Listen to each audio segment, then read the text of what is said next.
Pittsburgh's best sports show is about to begin. Call us or tweet us.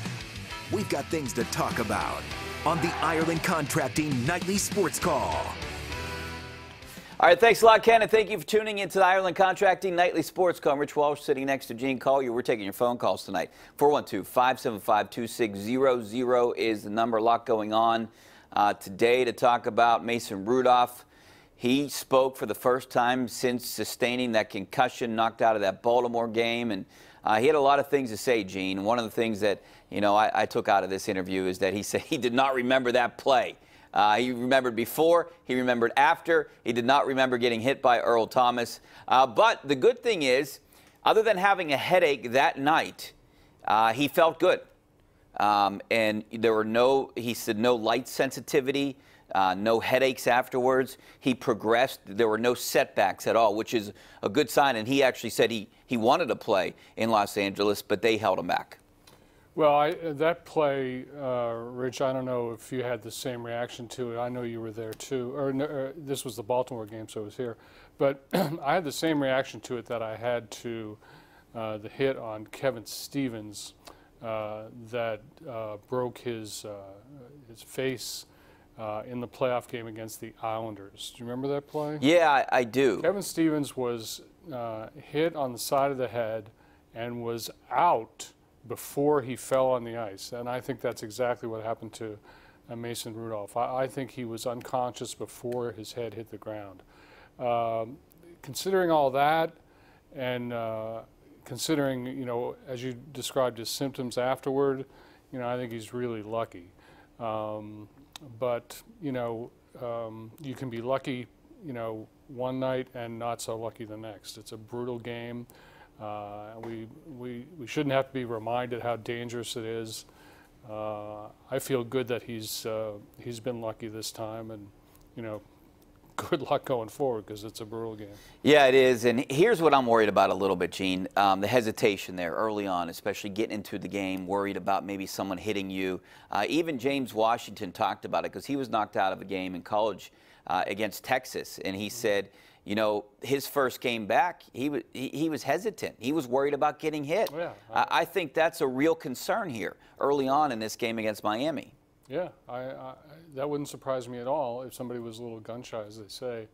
But you know, we'll just have to wait and see to see how he does on Monday night. So the other big news: the Steelers were off this weekend, but they kind of lost this weekend. During the bye week, Anthony Chickolo was arrested over the weekend at Nemacolin Woodlands, charged with simple assault, and he posted $10,000 unsecured bail, arrested for allegedly holding his girlfriend against a wall. She allegedly had bruises on her arms. I guess also he said that she punched him in the face. I don't think she was arrested, but she had like a misdemeanor charge or something. But what I'm getting to here is stuff like this should not happen. I mean, just stay home. Don't get into trouble. It all started in a casino, a fight over playing cards or something, and then went into the room. Well, it looks like there was a lot more contact this weekend than the Steelers had planned for, that's for sure. I don't know the details of it. I couldn't even venture to say who's at fault, whether or not, you know, exactly what happened. But I'd be interested to see across the league when arrests are made, how many are made during the bye week. That seems to be a weekend during the fall where, you know, a lot of active lifestyles seem to emerge, if you will. Yeah, so what do you think the Steelers do here? I don't know. I think they have to get a lot more detail. But you know, they could do something, you know, like a suspension or something like that. They might turn it over to the NFL. The NFL may investigate.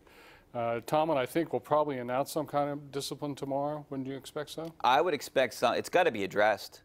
Mm-hmm. Yeah. You know, even if he doesn't address it at first, someone's going to ask the question. Mm-hmm. But does this fall under domestic violence charge yeah, I here? mean, it could. I mean, who knows exactly how the details are going to flesh out, but that's probably why the Steelers told Chickillo not to come to practice today, so they wouldn't have to answer these questions today. He'll have to answer them Wednesday, unless, you know, he's suspended in such a way that he's away from the facility for X number of days. But, you know, we have to see how this plays out. Yeah, we'll find out more. And I'm not ready exactly. to say either way what happened or how serious it is. I just don't know. Yeah, I don't know either. But the fact that he was arrested, I don't know what happened. Arrested, I would imagine something, maybe, I don't know. Who knows?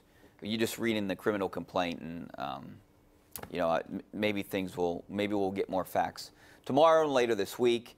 And you know, the Steelers actually really need this guy. I mean, he's their main backup. Yeah, he's an important player for them, such as it is. Yeah.